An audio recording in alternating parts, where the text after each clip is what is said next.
you've never made an inset circle before, don't worry, you're in the perfect place. In this tutorial, I'll show you how to create an inset circle with ease and confidence. This skill is featured in the January Mix and Match block from the Sweet Potato Quilt Club. It's called Celestial Spin, designed by the talented Hillary Cooper of Quiltberry Hill Designs. And here's the best part. Making the inset circle is totally optional. The pattern is written with flexibility in mind, so if you'd rather skip it, you can simply replace it with a 6.5-inch square and still end up with a gorgeous block. So whether you're here to try something new or stick with what you know, this tutorial is for you. Grab your pattern and let's get started. This block is going to be amazing. Alright, here's my template A and template B, which I've printed out. Whenever you print out templates, make sure they are printed at 100% to scale. And to double check the size, look for the inch marker typically included on the template page and measure it with your acrylic ruler. That marker should match perfectly with the 1-inch square on your ruler. According to the pattern, it says to cut the template out along the solid line, and I'll also cut out the center of the template B. Same thing pretty much goes for template A. We want to cut along that solid line on the outside, and I'm going to go ahead and do that real quick.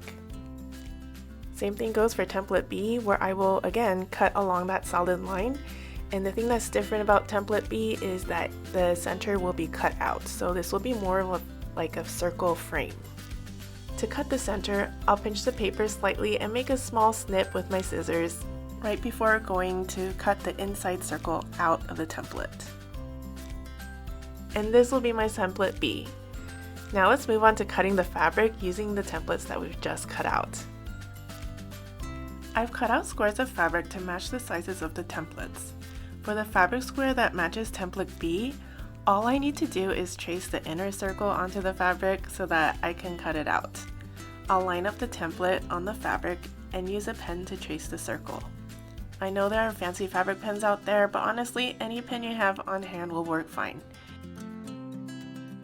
Next, I'll trace template A onto the other fabric square, and to save fabric, I'll try to align the edge of the circle with the edge of the fabric.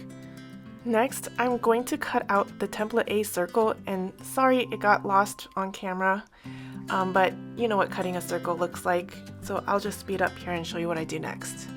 Next, I'll start cutting the inner circle outside of the template B. I'll pinch the fabric slightly near the center to make a small snip, just like I did with the paper template. But this time, doing it closer to the edge will give me a better chance of saving the leftover fabric scrap for another project.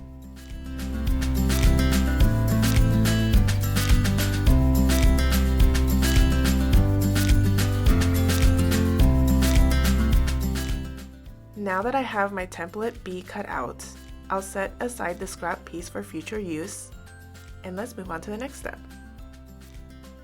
It's time to pin these pieces together in preparation for sewing. I'm moving over to my ironing board to help with this step. Since I'm working with directional fabric, this is the moment to decide how I want the prints to align. Once I've arranged the fabric with the prints in the direction I want, I'll fold each piece in half, then in half again to create quarters. I'll press each fold to create creases that will act as guides for pinning. If you're working with directional fabric as well, take a moment to plan the layout of the design. Then go ahead and make sure that both of the templates get folded in half and into quarters and pressed to create those crease marks. With the pieces creased, I'll lay them out with the template A circle on top and the template B border with both sides facing up. Using the creases I made as guides, I will align the pieces and begin pinning. Starting at one of the quarter point creases, I will gently fold the edge of the template B border over the edge of the template A circle so that they are right sides together, and then pin from the center outward. I will work my way around the circle, aligning the creases and edges and adding pins as I go. I have no scientific evidence to prove this, but I like to pin at the quarter marks first and then go around again and pin in between those quarter marks where the eighths are. And again, there's no scientific evidence that shows that that's a better way, but in my mind it makes me feel like I'm doing it evenly. And just in full transparency, I want you to know that I speed things up a lot of times because I don't want these videos to get too long, and my biggest fear is getting you bored.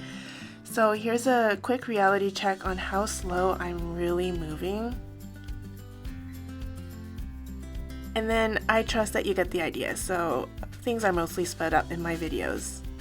After one round, I like to go back and add more pins between each existing pin to ensure that the fabric is evenly distributed. Don't be afraid to use plenty of pins here, the more the better in my opinion. It won't look pretty at this stage, but it is ready for the sewing machine. I'm at the sewing machine and I have my pinned unit ready to go. As always, I like to start with a fabric leader to set the seam. And once I've done that, I'll position the unit so the bottom fabric lays flat, and I'll adjust the top fabric as I sew. I'll slowly stitch with a 1/4 inch seam around the circle, keeping the raw edges a 1/4 inch away from the needle, while removing the pins as I go, of course. I'll continue sewing carefully and slowly until I've gone all the way around. And again, I don't really sew this fast. This is really slow sewing. I'm just trying to save you time, but this should be like really, really slow going.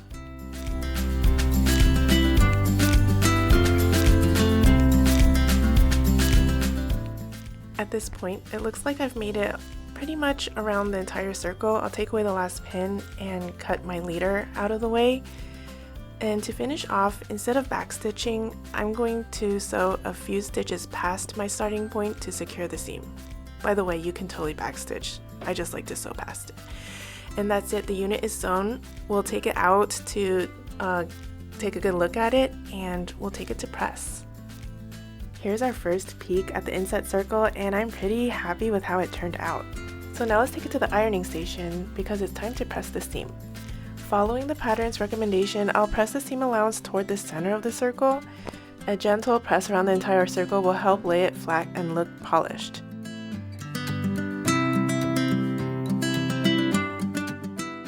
Here's my finished inset circle. I'm thrilled with how the directional prints turned out, and now it's ready for trimming. To trim this inset circle unit, the pattern recommends a size of 6.5 inches by 6.5 inches. Using my ruler, I will carefully line up the 6.5 inch markings with the edges of the fabric, ensuring that the inset circle is centered with a 1/4 inch of space around the edges. For precision, I'll also align the bottom edge of the fabric with a horizontal line on the ruler. Once everything is lined up, I'll trim along 2 edges, then rotate the unit and repeat the process for the remaining sides. And there you have it, a perfectly trimmed 6.5 inch inset circle ready to be pieced into Hillary Celestial spin block.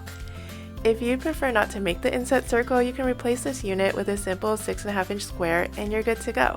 Hope you enjoy!